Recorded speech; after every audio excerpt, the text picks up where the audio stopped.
Today on CityCast Chicago. 10 years ago, Simeon High School in Chatham on the South Side made history when it won its fourth consecutive basketball state title. Congratulations to the Simeon Wolverines, their fourth straight IHSA boys basketball title. Amazing. The powerhouse team was ranked and known across the country, from the star players to the legendary coach. Chicago Tribune reporter Colleen Kane covered Simeon's team closely back in 2013. 10 years later, she talked with many of those former players about the dynasty they helped build, just as this year's squad competes for another state title. It's Wednesday, March 8th. I'm Jacoby Cochran, and this is What Chicago's Talking About.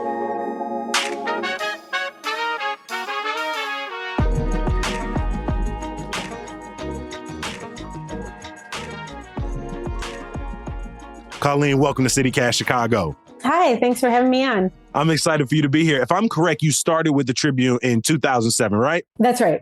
Yep. Right? You were covering high school sports then, and at the time, Simeon had just won 2 state titles with a kid by the name of, Derrick Rose, who would go on to be drafted by the Bulls #1 overall, become the youngest MVP in NBA history. Can you describe that time in Simeon basketball history? What was it like to follow and watch this team play? Yeah. So I started in, like you said, 2007, and I started out taking scores and doing stuff like that, and then was covering girls basketball. And so, I followed the Derrick Rose team and stuff like that.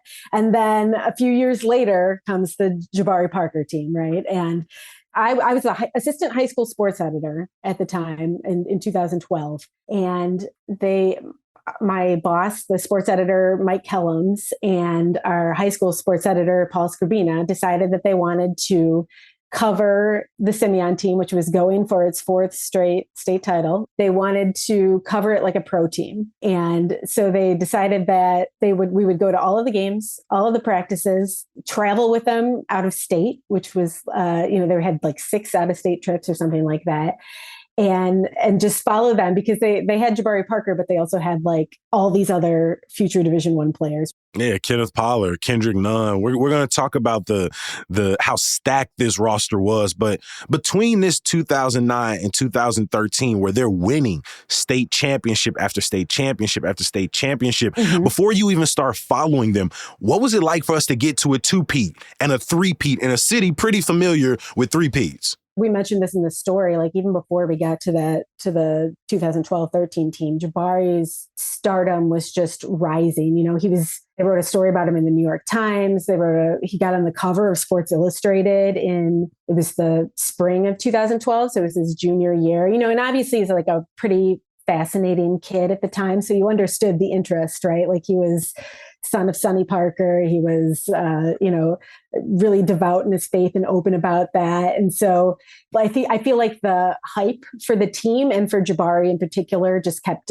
building up to this 2012 season. Can you talk a little bit about, again, Chicago is no slouch when it comes to high school stars, but just the amount of attention. We're in the social media era by the time Jabari Parker is blowing up. What was it like to be covering this team, but also covering someone like Jabari, who, like you said, was on the cover of Sports Illustrated, spoke openly about his faith, was very humble in the light of all of this stardom.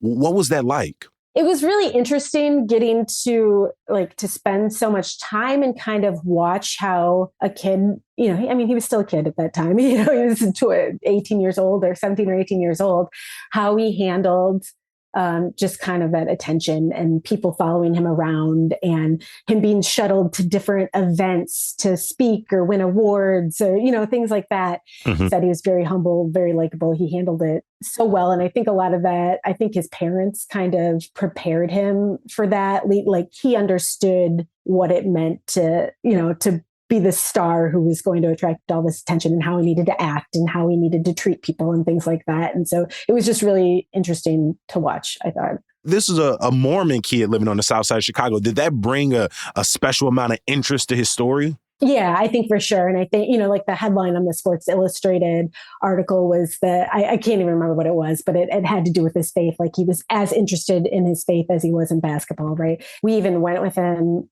during this project that we did. We went with him to his scripture study and stuff like that. And I was going back and reading, and I didn't remember this now, but I was going back and reading the story, one of the stories we did on him, and it was talking about how like the kids in the scripture study knew what was coming when we went because they had already had Good Morning America, Sports Illustrated, the New York Times, and like someone else visit them. So like the girl's putting on makeup when we go because she knows that like the scripture study was so was drawing so much attention. So yeah, obviously that was something. His story was very compelling in that way. Going into the 2012-2013 season, my senior year of college, at the start of that season, 3 championships in tow. What did the pressure look like when you would go into these practices? Were they as aware of how much stock and pressure was on them as maybe the rest of the city was? I think so. And I think Jabari in particular, because it had been, his goal to win all 4 championships, I think he kind of carried the weight a little bit with him. And he had been injured, like over the summer, he was injured and kind of started the year still recovering from that and was still kind of getting back in shape. And so that was kind of a weight he carried. And the college announcement where all these people came to watch him announce he was going to Duke. So yeah, I think there was a pressure on him, especially. And, some of them felt it more than others. Other players on the team were, probably just having fun and playing basketball. But I think he definitely understood it, and probably a couple of the others did too. Can you talk about some of the controversy that came out of this sort of star jam-packed pressure-filled season? So January is when like a lot of the controversy started. So they had buzzing before the season about the transfers that came in. They had 4 kids that transferred in. And then in January, the IHSA declared 3 of them ineligible. It wasn't that long after the ineligibility came. There was a game against Morgan Park. It was at a neutral site. After the game, there was just kind of it wasn't a big fight, but it was a little bit of the scuffle where people were, the teams came together, got broken up. Then after the game, as people were leaving, a Morgan Park student was shot and killed outside of the arena. These were kids that we were covering, so we were in contact a lot with the parents during the project, and obviously it shakes them having that happen right outside, outside at one of their kids' games. They did play like a game. They closed it to the public just because they were, just worried about stuff that was going on. And yeah, so that was obviously a big event and something that kind of shook some of the people that were involved in those 2 teams, I think. Eventually, the team would find the resolve to make an amazing run to the state finals, which were held down at Carver Arena in Peoria, Bradley University, where I was able to go through. What was it like for 4 years to pull off something that had only happened with one other team in Illinois history? What was it like covering that game and that sort of championship series? Yeah, it was incredible. And to watch them finally do it, this thing that they had been building up to, it was really amazing. And obviously you could see kind of, if you go back and watch the game, I went back and watched the game it's on YouTube or something like that. And afterward, like someone walks up to Jabari and is trying to ask him questions and he's just crying, you could tell that it was just like this release, like, oh, I finally did it. And then, another video that we found after, or we're looking back on again, was they had made this, do you remember the Harlem Shake videos that people made? So like you were talking about, this is kind of like the start of the social media era is kind of building up here. And they had decided that they were going to make a Harlem Shake video. So then in the locker room afterward, they do it and they're all dancing. And you got to see them kind of like let loose.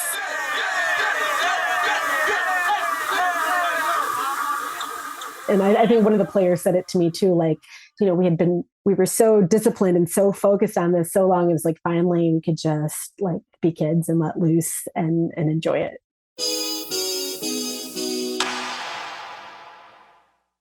For so many of the players on that team, for some of those individuals like Jabari Parker, they graduate and they go on to Duke. But a really horrific moment sort of brings this team back together a few years after they win this state championship. And it's because one of their brothers who was on that team, Saeed Ivy. Can you tell us what happened to Saeed in 2016? Yeah, so Saeed had been a junior on the team and he played his senior season, and he decided that he wanted to go to East Los Angeles College to kind of play there and maybe catch the attention of a bigger program. So he moves out to Los Angeles. So it was June 9th, 2016, and it was his 20th birthday. He was out celebrating with friends, and the Simeon players had actually kind of been in contact. They still stayed in contact, and before Saeed went out for his birthday that night, they talked about the NBA finals and were texting back and forth. And then he went out with his friends, and he returned home to his apartment. It was a gated apartment complex. His brother was with him that night. And I believe it was about 4 a.m. He asked his friend for the keys to his mom's car, which was a silver Mercedes. He said he was going to go meet a girl, went out there and was shot and killed. For this story, we talked to both Saeed's mom and the detective on the case. The case is still open and has not been solved. From what we understood from the detective is someone ran from not very good apartment complex security video. Someone ran up to the car, was there for a few seconds, shot him through a opening in the driver's side window, crawled into the back seat, and he died there. And it's still open. They were hoping, both his mom and the detective, are hoping that by us publishing this story again, more information can come to light, because they believe that someone is out there who knows what happened, but they have not been able to solve the case yet. As people are trying to share their memories and their stories and the picture of Saeed, can you share what some of those memories people would tell you? Yeah. And, I got to see it a little bit. He was smart and he was funny and he was thoughtful. He was like a kid, most teenagers, when you go interview them for high school sports stories, can't give you really thoughtful answers, but he was someone that did that. His mom said he loved to debate. And one thing that all of the players talked about with him is just how confident he was and how driven he was to, make something of himself. There's still the phrase fineo, and you see it all over all of their social media profiles. His mom uses it. And fineo is failure is not an option. And it was his motto that he would sign all of his texts with and always said to all of his teammates. And it's something that they still use and carry on. That's how much of an impact that he had on them and his dreams and his confidence. And Zach Norvell, who's out at Gonzaga now, was saying obviously this was a horrible thing that we went through, but I'm trying to remember that whenever someone else was down, Saeed was always trying to lift someone else up. And so I'm trying to kind of be that positive influence on other people now. With so much attention on the players on the court, we can't forget this legendary figure sitting on the bench, and that's Coach Robert Smith. What did you know about the coach as you started to cover Simeon's basketball program closely, and what maybe did you learn about him throughout this process? Yeah, I knew Simeon had been for a long time closed off to reporters. The players weren't allowed to talk to reporters, and because he didn't want it to be a distraction or for whatever reason. And so even under Smith, he started to loosen, but I knew that they were private still, I think, a little bit. And so I knew that he took discipline very seriously and made sure that his players were, following the rules on and off the court and ran these really tough practices. And I think one thing that we talked about in the story that a lot of players talked about now, 10 years later, is just kind of his understanding of how to get all of these great players to buy into a team concept, because a lot of these guys could have gone somewhere else and been a star on a lesser team, right? A team that's not going for its fourth straight state championship. Now, for sure, Simeon is Kentucky basketball in Chicago. You got a lot of people coming out of 6th, 7th, 8th grade in our city who are hopeful that they might get the opportunity to play. My friends would always tell me that the games that they would play during gym or the pickup games they would play after school with people who didn't make the basketball team were more competitive than some of the organized basketball they had played in their life. So you got a lot of people coming in, as your article would say, who already thought they were All-Americans, who already thought they were stars. Right. And I think what I've learned about Robert Smith and what other people have said about him over the years is that one of his great abilities is to get these players who are all so good to buy into their roles. You all got this beautiful opportunity to talk to so many of these players who were on this championship winning team. And many of them, are still in basketball. Some of them have moved on to different part of their lives. Just how monumental was this for these young men? Yeah, I think it was huge. And it was obviously this great accomplishment. It's really what struck me about the story is how involved they still are with Simeon and how connected they all still are. When we were first trying to report this, I had been in touch with Jalen Tate, was the first one that I think that I got in touch with. And he said, we were going to go out to Robert Smith's 500th win, the game. And he said, oh yeah, Jabari's going to be there and Kendall's going to be there. So we go and they're all there and Kendrick Nunn's father is there. And it was just really striking that all of these people have gone and played in the NBA and played in Europe and done all these things in basketball in their careers are back in this gym together, for their coach and for each other. And they wanted to encourage, Jabari still goes back and practices with them sometimes and is just around to kind of encourage them and tell them, explain to them what it means to be a part of this program. And so to me, that was the really striking thing was how connected they still are to Simeon and how connected they still are. I appreciate you stopping by. It feels like this was a much part of your introduction and growth in Chicago as it was for so many of these individuals as well. Yeah, it really was. It was this really unique experience for me. And I've always kind of held it close to my heart. And so to be able to go back to see all of them and catch up with all of them and kind of tell the story of what happens to this amazing high school team 10 years later was really fun to do. Colleen Kane is a Chicago Tribune sports reporter, and she recently wrote about Simeon's historic 2013 basketball team and where the players are a decade later. Colleen, thank you for stopping by CityCast today. Thank you so much for having me. It was fun.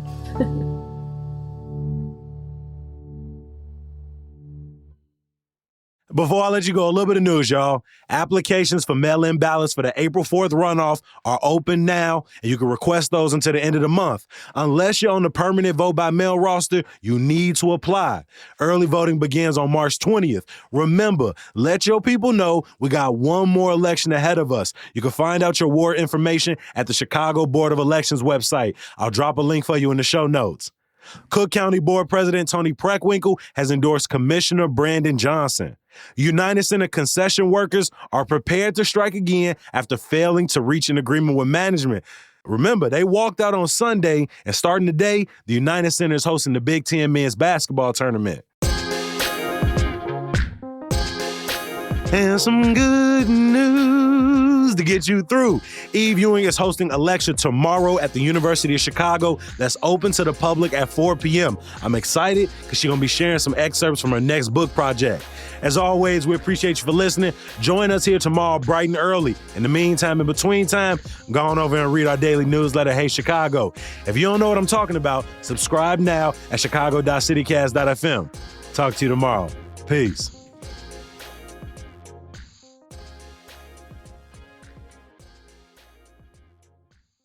Mic check 1 2 1 2. Mic check 1 3 1 3.